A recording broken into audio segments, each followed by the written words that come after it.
Assalamualaikum warahmatullahi wabarakatuh.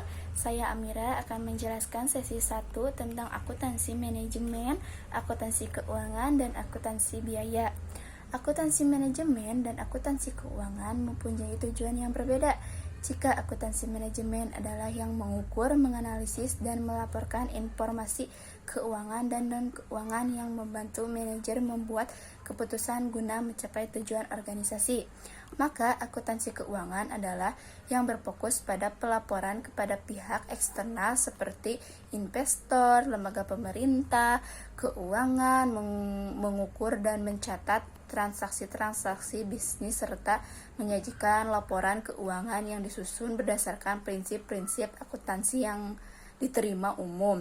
Sedangkan akuntansi biaya menyediakan informasi yang dibutuhkan untuk akuntansi manajemen dan akuntansi keuangan. Akuntansi biaya adalah yang mengukur, menganalisis, dan melaporkan informasi keuangan dan non-keuangan yang terkait dengan biaya perolehan atau penggunaan sumber daya dalam suatu organisasi.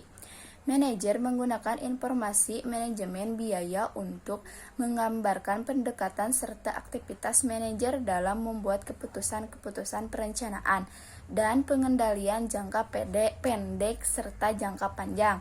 Adapun keputusan strategis dan akuntansi manajemen yaitu yang pertama, strategis menjelaskan bagaimana suatu perusahaan dengan peluang yang terbuka di pasar untuk mencapai tujuannya.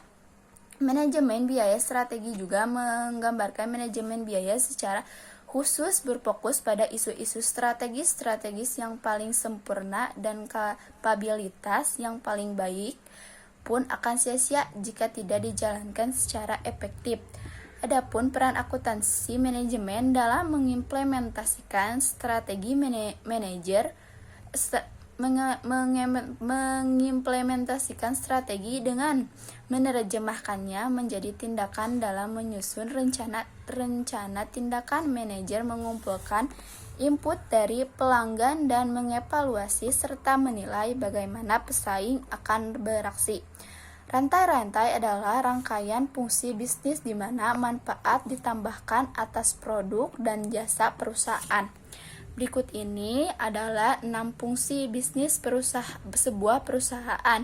Yang pertama, penelitian dan pengembangan. Berusaha menemukan dan melakukan percobaan atas gagasan-gagasan produk, jasa, atau proses baru.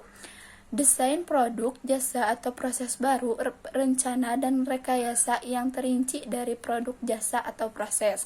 Yang kedua, produksi perolehan, pengoordinasian, dan perakitan sumber daya untuk memproduksi barang atau mencapai jasa. Yang ketiga, permasalahan mempromosikan dan menjual produk atau calon pelanggan.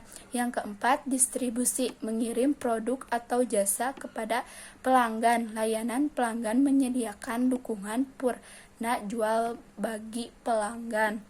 Yang kelima, rantai suplai, menggambarkan arus barang, jasa, dan informasi dari sumber awal, bahan, dan jasa sampai mengiriman produk terhadap konsumen. Dan yang keenam, faktor kunci keberhasilan, pelanggan ingin berusaha menggunakan rantai nilai dan rantai suplai untuk menghasilkan tingkatan kinerja yang terus-menerus sebagian atau seluruh hal berikut ini.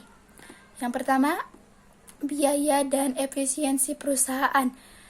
Yang kedua, kualitas pelanggan. Dan yang ketiga, waktu. Dan yang keempat, inovasi arus produk atau jasa.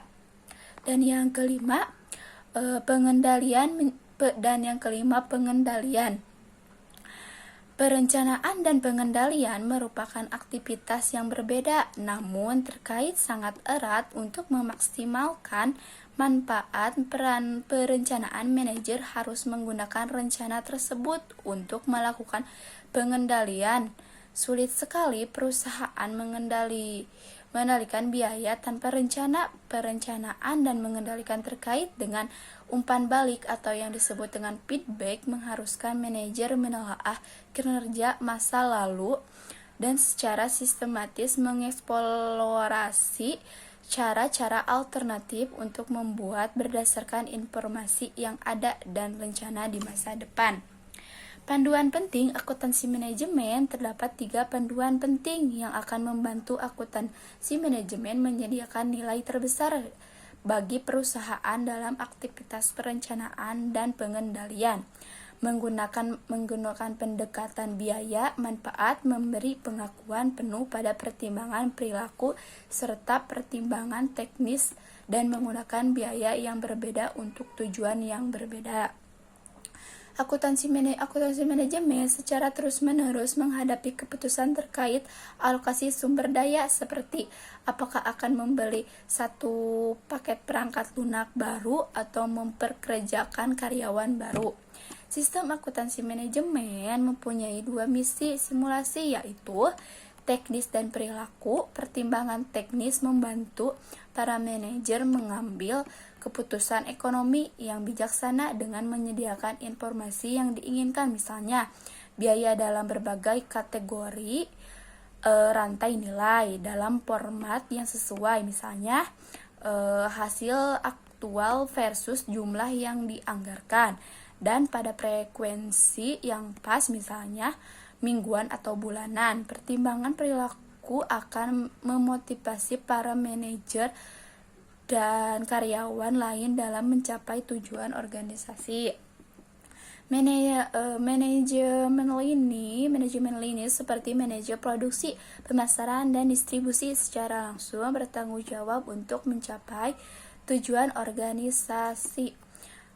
Kadangkala tersebut direktur keuangan di banyak negara adalah eksekutif yang bertanggung jawab untuk mengawasi seluruh kegiatan keuangan perusahaan. Tanggung jawab seorang bervariasi antar organisasi meliputi bidang-bidang tersebut. Controllership meliputi penyediaan informasi keuangan untuk dilaporkan kepada manajer dan pemegang saham serta mengawasi seluruh aktivitas dalam sistem akuntansi. Yang selanjutnya, teasuri meliputi aktivitas yang terkait dengan perbankan atau pembiayaan jangka pendek dan jangka panjang.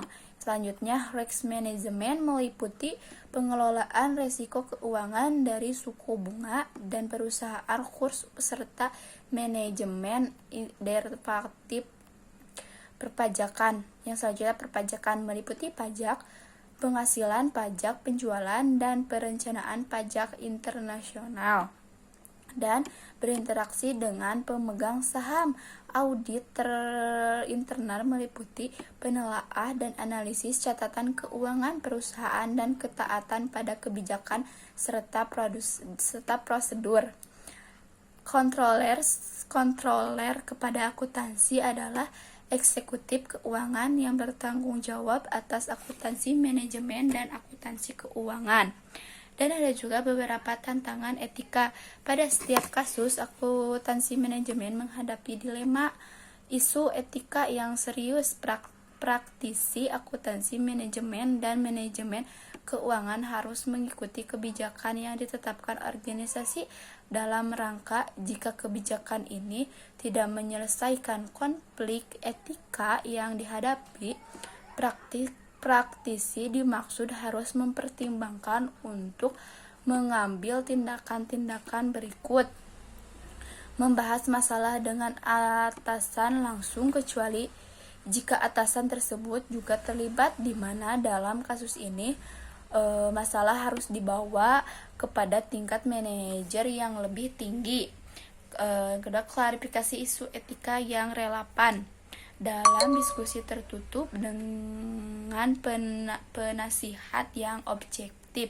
Selanjutnya, konsultasikan dengan pengacara jika konflik tetap terjadi setelah melakukan review internal yang mendalam. Mungkin tidak terdapat pilihan yang lebih baik daripada mengundurkan diri dari organisasi. Mungkin cukup sekian dari saya. Mohon maaf bila banyak kurangnya. Wabillahi taufiq wal hidayah. Wassalamualaikum warahmatullahi wabarakatuh.